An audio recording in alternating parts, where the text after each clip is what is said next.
चलो ध्यान दो।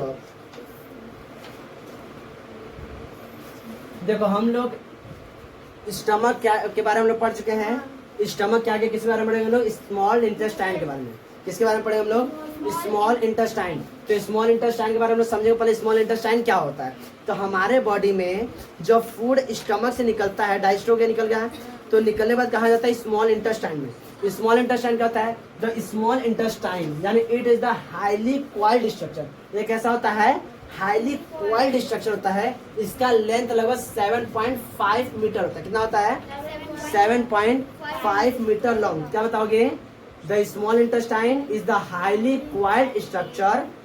The length of it is 7.5 metre. About approx मतलब नपा नहीं है, it is the about 7.5 metre long. बात समझ रहा है? अब देखो the major portion of the food का मेजर पोर्शन स्मॉल इंटेस्टाइन में डाइजेस्ट होता है। अगर तुमसे कोई क्वेश्चन पूछेगा कि फूड का डाइजेशन का जो मेन पोर्शन होता है कहाँ पर होता है, क्या बताओगे? Small intestine. बात समझ रहा है? The major portion of the food digest in the small intestine. बात समझ रहा है?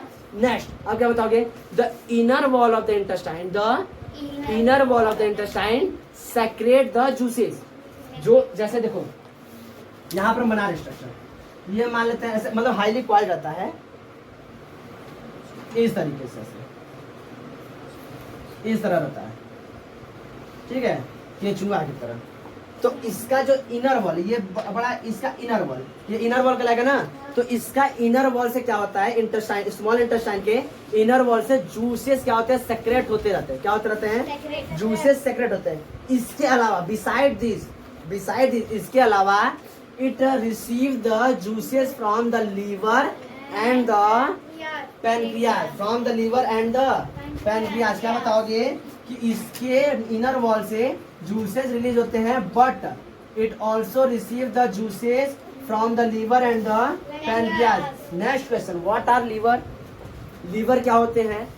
लीवर क्या होते हैं? तो लीवर क्या बताओगे? It is the reddish brown gland या ऑर्गन। ये क्या होता है? रेडिश ब्राउन ऑर्गन होता है। That situated in the upper portion of the abdomen. हमारे एब्डोमेन में ये अपर पोर्शन रहता है। किधर रहता है? राइट साइड की। किधर रहता है? राइट साइड की ओर रहता है। क्या बताओगे? Liver it is the reddish brown gland या ऑर्गन। ये कैसा होता है? कलर में कैसा होता है? Reddish brown. कैसा होता है? रेडिश ब्राउन ग्लैंड्स होता है, ग्लैंड्स या organ which is situated in the, क्या बताओगे? अपर portion of the abdomen. Abdomen क्या होता है? ऊपर। किधर होता है? राइट साइड में। एब्डोमेन के ऊपर राइट साइड में यहाँ पर होता है। बात समझ रहा है? It is the largest gland in the human में। इसको लिख लेना ना, तो इसको स्टार बना देंगे। It is the largest gland in the human. It is the largest gland in the human. बात समझ रहा है? It secreted the bile juice. या कौन से जूस का सेक्रेशन करता है? बाइल जूस का। कौन से जूस का सेक्रेशन करता है? बाइल जूस का। इसका पूरा फंक्शन हम लोग डिटेल में पढ़ेंगे, लेकिन हम किसको पढ़े यहाँ पर? किसको पढ़े? स्मॉल इंटेस्टाइन को, लीवर को। अब अच्छा कौन है? पैनक्रियाज। ये इतना लिख लो तो हम पैनक्रियाज संदर्भ इसका जब फंक्शन पढ़ेंगे कि स्मॉल इंटेस्टाइन में कैसे डाइजेशन होता है वो देखेंगे, कौन से जूस क्या डाइजेस्ट करते हैं वो देखेंगे, फिर इसके बाद देखेंगे यहीं पर एब्जॉर्प्शन कैसे होता है, उसमें विली का भी रोल देखेंगे, विली क्या करता है, उसका क्या फंक्शन, सारी चीजें सिर्फ डिटेल में पढ़ेंगे। इतना समझ आया? ये इतना लिख लो इसको, ध्यान दो। अब देखो हम लोग को लीवर समझ आ गया, पैनक्रियाज समझ लेते क्या होता है। देखो pancreas is the largest cream colour gland. Large नहीं, लार्ज। क्या बताओगे? Pancreas is the large cream colour gland that located just below the stomach. जो कहाँ होता है? स्टमक के ठीक नीचे। क्या बताओगे?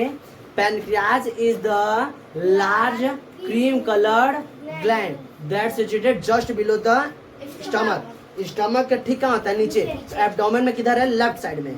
और लीवर किस साइड है? राइट साइड में। किधर है? लीवर राइट साइड में है और पैनक्रियाज लेफ्ट साइड में। लीवर कौन से कलर का है? रेडिश ब्राउन, जबकि पैनक्रियाज किस कलर का है? Cream colour. किस कलर है? लार्ज कलर नहीं है जी, वो तो साइज है ना। कलर कैसा है? क्रीम। और लीवर कौन से कलर का है? Reddish brown. बात समझ रहा है? लीवर कौन से जूस का सेक्रेशन कर रहा है? बाइल जूस का। क्या करता है वो आगे हम देखेंगे, लेकिन बस हम समझ रहे लीवर का कौन सा उसका सेक्रेशन कर रहा है, बाइल जूस का, बात समझ रहा है। जबकि पैनक्रियाज क्या बताओगे, it is the large cream colour glands that situated just below the stomach, it secrets the pancreatic juice. यह कौन जूस का सेक्रेशन कर रहा है, पैनक्रियाटिक जूस का, कौन जूस का, पैनक्रियाटिक जूस का, बात समझ रहा है। लीवर कौन जूस का सेक्रेशन कर रहा है, और जबकि पैनक्रियाज पैनक्रियाटिक जूस, बात समझ रहा है। पैनक्रियाज का कलर कैसा है, क्रीम कलर, बाइल जूस, और इसका लीवर का रेड इज ब्राउन। किसी को दिक्कत, बात समझ रहा है। आगे बढ़े, अब देखो function in the small intestine, small intestine में फंक्शन समझना, ध्यान ध्यान देना इसमें। देखो हमें पता है कि हम लोग जब फूड को इंटेक करते हैं तो ऑइसोफेजस होता है, कहाँ रहता है, स्टमक में। स्टमक का रोल हम लोग पढ़ चुके हैं। स्टमक से पार्सली डाइजेस्टेड फूड, मतलब उसमें बस सारी जब मिक्स है, अभी कुछ डाइजेस्ट नहीं होता है, बस मिक्स होती है। तो मिक्स होने के बाद ये फूड कहाँ पर आता है, स्मॉल इंटेस्टाइन में। कहाँ पर आता है, स्मॉल इंटेस्टाइन में। स्मॉल इंटेस्टाइन में आता है, तो इधर क्या बताओगे, the food reaches into the small intestine, into the small intestine from the stomach. कहाँ से, स्टमक से होता है, कहाँ पर आता है, स्मॉल, यहाँ पर, कहाँ पर, स्मॉल इंटेस्टाइन। आप स्मॉल इंटेस्टाइन में एंटर करते हो, ऊपर वाले पोर्शन में, नीचे वाले पोर्शन में, ऊपर वाले पोर्शन में, तो इन the upper portion of the small intestine, in the upper portion of the small intestine. यहाँ पर क्या होता है, here the bile juice digest the fat. यहाँ पर क्या करता है, फूड में जो भी फैट रहता है उसको डाइजेस्ट करने का काम कौन करता है, बाइल जूस। बाइल जूस कहाँ से आ रहा है, लीवर से। कहाँ से आ रहा है, लीवर से। देखो लीवर क्या करता है, लीवर जो होता है, लीवर क्या करता है, बाइल जूस का फॉर्मेशन करता है। क्या करता है, बाइल जूस का फॉर्मेशन करके वो पहुंचाता है कहाँ पर, वो जैसे देखो वो बना बना के खुद अपने पास रखता है, बना बना के ट्रांसफर करता जाता है। क्या करता है, ट्रांसफर। और उस बाइल जूस को एक थैली में, एक बैग में कलेक्ट किया जाता है। क्या चीज, एक बैग में कलेक्ट किया जाता है। उस बैग को क्या बोलते हैं, गाल ब्लैडर। क्या बोलते हैं, गाल ब्लैडर। क्या बताओगे कि पैनक्रियाटिक जूस, और सॉरी लीवर क्या करता है, बाइल जूस का फॉर्मेशन करके उसको कहाँ ट्रांसफर करता है, कहाँ पे, गैल ब्लैडर में। ये गैल ब्लैडर क्या करता है, गैल ब्लैडर वो बाइल जूस को कलेक्ट करके रखा रहता है, और जितना जरूरत रहता है उतना ही बाइल जूस स्मॉल इंटेस्टाइन को देता रहता है। बात सुना रहा है, तुम लोग सुने होगे पत्थरी हो जाता है, तो लोगों को पत्थरी इसी गैल ब्लैडर में हो जाता है। तो हिला नहीं, तो होता क्या है कि गैल ब्लैडर में पथरी सुनो ना, स्टोन हो जाता है, तो वो इसी गैल ब्लैडर में जाता है। तो डॉक्टर क्या करता है, उस गैल ब्लैडर को निकाल देता है। तो निकाल देता है तो बाद में डॉक्टर कहता है कि आप कुछ दिनों तक तेल मसाला थोड़ा कम खाइए, क्योंकि कलेक्ट करने वाला, बाइल जूस को कलेक्ट करने वाला तो अब है नहीं। तो अब बाइल जूस बना के डायरेक्ट दे देगा लो, अब उसको पता नहीं कितना देना है कितना नहीं देना, बना बना के लो झोंके जा रहा है, तो दिक्कत हो जाएगा ना। तो इसलिए क्या होता है, गॉल ब्लैडर के बिना थोड़ा सा डाइजेशन मुश्किल हो जाता है। बाइल अब यहाँ पे क्या करता है, स्टोर कर रखा रहता है, जितना जरूरत उतना ही बाइल जूस देगा, जितना नहीं अपने पास रखा रहेगा, फिर जरूरत है फिर लो, फिर नहीं जरूरत रखा रहेगा, बस ना। तो ऐसे थोड़ा सही रहता है। तो क्या बताओगे कि लीवर बाइल जूस का फॉर्मेशन करके कहाँ डालता है, गॉल ब्लैडर में। गॉल ब्लैडर क्या करता है, वह जितना जरूरत है उतना ही बाइल जूस इसको देगा, स्मॉल इंटेस्टाइन को देगा। स्मॉल इंटेस्टाइन क्या करेगा, फूड को डाइजेस्ट और फैट को डाइजेस्ट करने का काम करेगा। यहाँ तो समझ में आया, या अपर पोर्शन में। एक और था पैनक्रियाटिक। पैनक्रियाज से क्या होता है, पैनक्रियाटिक जूस रिलीज होता है।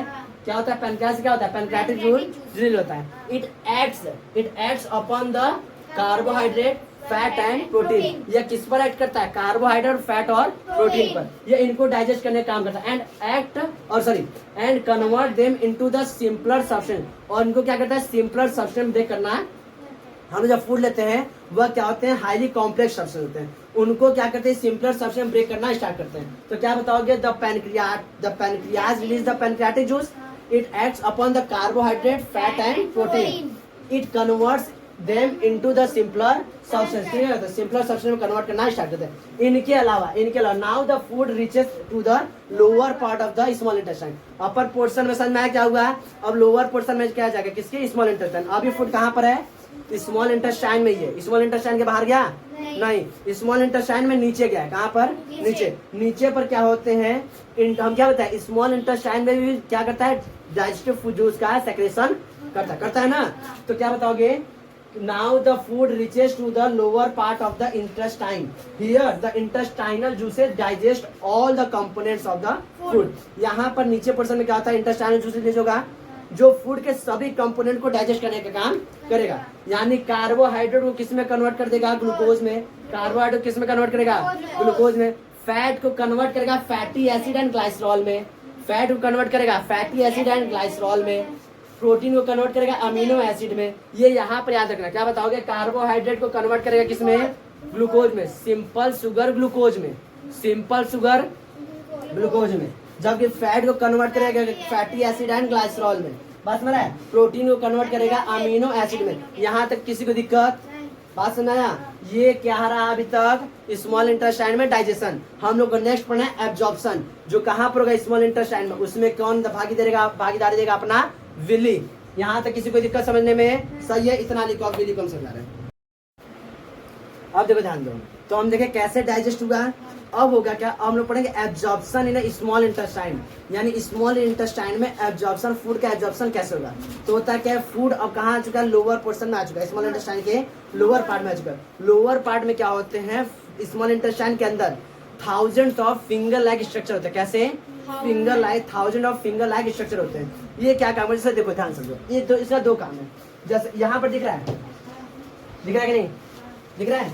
अच्छा बताओ, अगर कोई चीज सीधी है तो इसका सरफेस एरिया ज्यादा होगा कि इसका सरफेस एरिया ज्यादा होगा। जाहिर सी बात है, जो टेढ़ा है उसमें उसकी लंबी रस्सी होगी, जबकि लंबा होगा, लेकिन इसका रस्सी क्या होगा, लंबा होगा, यानी इसका सरफेस एरिया ज्यादा होगा, इसका सरफेस एरिया कम। तो विल्ली का शेप भी कुछ इस तरह होता है, फिंगर लाइक स्ट्रक्चर होता है। ठीक, यह क्या काम करता है, यह सरफेस फूड के एब्जॉर्प्शन के सरफेस एरिया को बढ़ाता है। विल्ली क्या करता है, फूड के एब्जॉर्प्शन के सरफेस एरिया को बढ़ाता है। सिंपल ऐसे समझो, जैसे फूड ऊपर से डाइजेस्ट हो क्या रहा है। जैसे मान लेते मेरे हाथ में ढेर सारा चौक है, ठीक, तुमको कैच कराएंगे, क्या करा रहे हैं, कैच करा रहे हैं। तुम्हारे पास दो हाथ है तो ऐसा संभावना है कि तुम कम ही चौक कैच कर पाओगे, लेकिन अगर तुम ऐसे करके झोला इसी करके टांग लोगे तो ज्यादा चौक कैच कर पाओगे नहीं। इसी तरह सरफेस एरिया अगर बढ़ेगा तो जरूरी है कि सारे ऑब्जर्वेशन फटाफट सही हो जाएंगे। तो सरफेस एरिया बढ़ जाने से विली है, सरफेस एरिया बढ़ रहा है तो एब्जॉर्प्शन फूड का फटाफट होगा। तो क्या बताओगे कि the inner wall of the small intestine have the thousands of finger like structure. इससे क्या फायदा होता है कि सरफेस एरिया बढ़ता है। सरफेस एरिया बढ़ने से फूड का एब्जॉर्प्शन प्रॉपर अमाउंट में सही से जाता है। बात समझ रहा है। तो क्या करता है, फिंगर लाइक स्ट्रक्चर। तो इसके अंदर इसको देखो विली बोलते हैं, क्या बोलते हैं, फिंगर लाइक स्ट्रक्चर क्या बोलते हैं, विली। इसका सिंगुलर फॉर्म है विलस, सेकंड सिंगुलर फॉर्म है विलस। ये क्या करता है, द विली हैज, जो विलस होते हैं इनमें एक विलस में, मतलब सभी विलस में ऐसा होता है लेकिन हम एक समझा रहे हैं।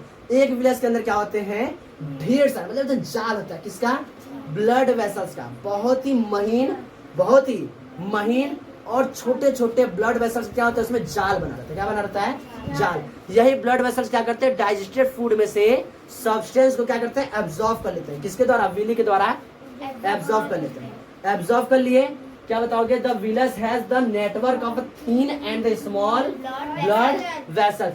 The surface of the villi absorb the substance. ये सरफेस क्या कर रहा है, फूड को एब्जॉर्ब कर लिया, फूड को क्या कर लिया, एब्जॉर्ब कर लिया। यह प्रोसेस किसका था, एब्जॉर्प्शन का। फूड एब्जॉर्ब कर लिया, कौन किया है, विली एब्जॉर्ब किया है। अब वो कहाँ पहुंच गया, इसमें ब्लड वेसल। ब्लड वेसल तुरंत पाएगा, जिसे हम लोग ऑटो वाला देखियो सवारी पाता तो हुई लेके भागता है, नहीं चालू किया रहेगा ऑटो, डुक डुक डुक डुक डुक डुक डुक डुक डुक डुक डुक, सवारी बैठा, हाँ सन से भाग जाता है। इसी तरह ब्लड वेसल भी होता है, बैठा है, आओ एब्जॉर्प्शन, फूड का एब्जॉर्प्शन हो रहा है, सिंपल सब्सटेंस का एब्जॉर्प्शन हुआ। जैसे ही एब्जॉर्प्शन हुआ तुरंत एकदम चौथा गियर में लगाएगा, सन से भागेगा, कहाँ पहुंचाएगा इसको, सेल तक, बॉडी के हर सेल तक पहुंचाना स्टार्ट करेगा। कौन, ब्लड। ब्लड क्या करता है, देखो क्या बताओ, this substance transported by the blood. Blood ही ना था वहां पे, ब्लड वेसल थे, तो ब्लड वेसल में ब्लड है, उसको सब्सटेंस मिला, यानी सवारी मिल गई, बैठ गई, और तुरंत क्या भागेगा, सन से भागेगा। कहाँ भागेगा, सेल के पास। सेल को तुरंत क्या देगा, ये लो, तुरंत सारी चीजें आ गई, सारे कंपोनेंट्स आ गए, फटाफट क्या करेंगे, एनर्जी का प्रोडक्शन स्टार्ट करेंगे। सभी सेल क्या करें, एनर्जी का प्रोडक्शन स्टार्ट करेंगे। ऑक्सीजन का प्रेजेंट में होता है, वो हम लोग कभी पढ़ना नहीं है, वो हम लोग नेक्स्ट चैप्टर में पढ़ेंगे। बहुत अच्छा चैप्टर है, हम लोग पढ़ेंगे नेक्स्ट, ट्रांसपोर्टेशन। बस मेरा है, तो क्या, दिस सब्सटेंस ट्रांसपोर्टेड